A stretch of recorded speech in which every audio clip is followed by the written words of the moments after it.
Hello guys! Sawadikap, kapungkap at salam alaikum po dyan mga kabosing. At syempre, maraming salamat po sa panonood po sa aking YouTube channel at sa walang sawang sumusuporta po. At syempre, Merry Christmas and Happy New Year sa inyo mga kabosing. Kaya, grabe. Ngayon mga kabosing, dito sa bansang Bahrain is malamig na nga mga kabosing. So, 2 weeks na malamig dito sa bansang Bahrain. Kaya, nafe-feel ko na ang winter dito sa Bahrain kasi nung last month, nung November, hindi pa masyadong malamig mga kabosing, mainit pa. Kaya ngayon is malamig na nga mga kabosing. Kaya ngayon mga kabosing, ating pag-uusapan ay ang mga sa pageantry nga mga kabosing, na kung saan nung in-interview nga ito si Atisa Manalo ni Vice Ganda nga doon mga kabosing, yung about nangyari nga doon mga kabosing sa yung hindi niya talaga makakalimutang kasi yung hindi niya makakalimutan sa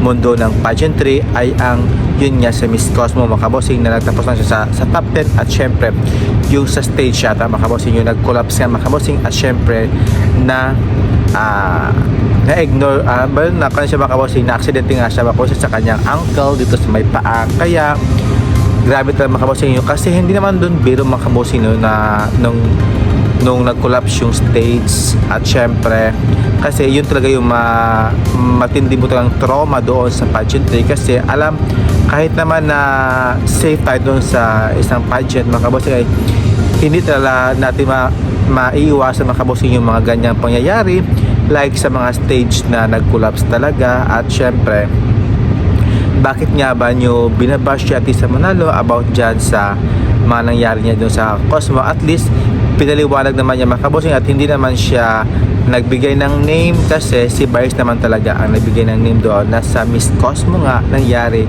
ang trahedyang iyon sa pag-collapse ng stage. At syempre, kung ikaw ba naman mga kabosing no, yung nangyari doon na nag-collapse yung stage at na-aksidente ka, syempre yun talaga yung pinaka worst moment mo talaga na nangyari, na hindi mo talaga ito ikakaya mga kabosing, kasi akala natin na safe tayo doon, pero yun pala hindi tayo safe doon sa kanilang ginawang stage ngayon mga kabosing sa Miss Cosmo. Kaya para sa akin naman, tama naman talaga mga kabosing, pero seryoso, sa seryoso naman talagang pag-uusapan ni Atisa Manalo, na hindi naman talaga yung binabaliwala mga kabosing. Kaya experience lang talaga yun ni Atisa Manalo na nangyari yun sa Miss Cosmo nga. Grabe, sakit ng kamay ko, paano ka ba ito makwan, grabe. Kaya yun, so wag natin sisihin si Atisa Manalo kung yun talaga yung kanyang worst experience sa mundo ng Miss Cosmo nga mga kabosing. Kaya dami tayong mga bash kay Atisa Manalo na ganon kasi top 10 lang siya.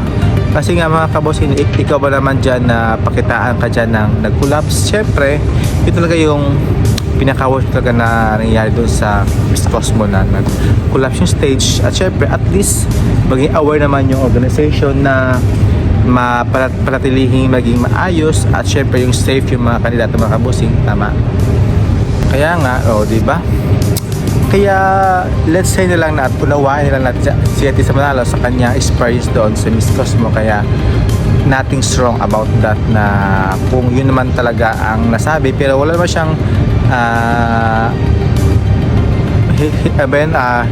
nanakit sa Miss Cosmo, or yung parang pinaka na lang yung Miss Cosmo na gano'n. Pero don't bash na lang si Atisa Manalo, kasi alam naman natin mga kabosing na binigay naman talaga ng best net ni Atisa Manalo. Yun nga lang is na-aksidente nga lang siya, tapos yung mga ibang taga beach scene na ayun, binabash na si Atisa Manalo dahil sa ginawa niya sa Miss Cosmo. At wala namang ginawa si Atisa Manalo, yung parang sinabi niya lang yata yun na based sa kanyang performance na ginawa niya, kung ano man yung nangyari doon sa Miss Cosmo nga sinasabi niya mga kabosino, na hindi naman siya nagsabi na bad words doon kay sa Miss Cosmo. Yun nga lang yung kanyang experience talaga nangyari sa stage, na hindi nila niya inaakala na pinag-training sila doon at pinag-practice, tapos hindi pa ayos, tapos nag-collapse talaga mga kabosing. Kaya ayun, bad experience nga lang mga kabosing sa kanya,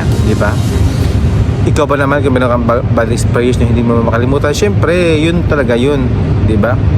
At syempre nga mga kabosing, dito nga din mga kabosing yung pagbabalik nga ito ni Mark Marasigan bilang isang Mr. Celebrity International 2025 na kung saan grabe no.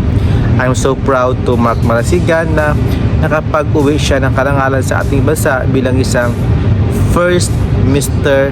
Celebrity International 2025. So, ayun mga kabosing, so congratulations and ayan kay Mark Marasigan. At syempre, thank you for watching mga kabosing at salam alaikum po dyan mga kabosing, and thank you for watching and syukran kapong kap. Bye bye, God bless. Mwah. Happy New Year.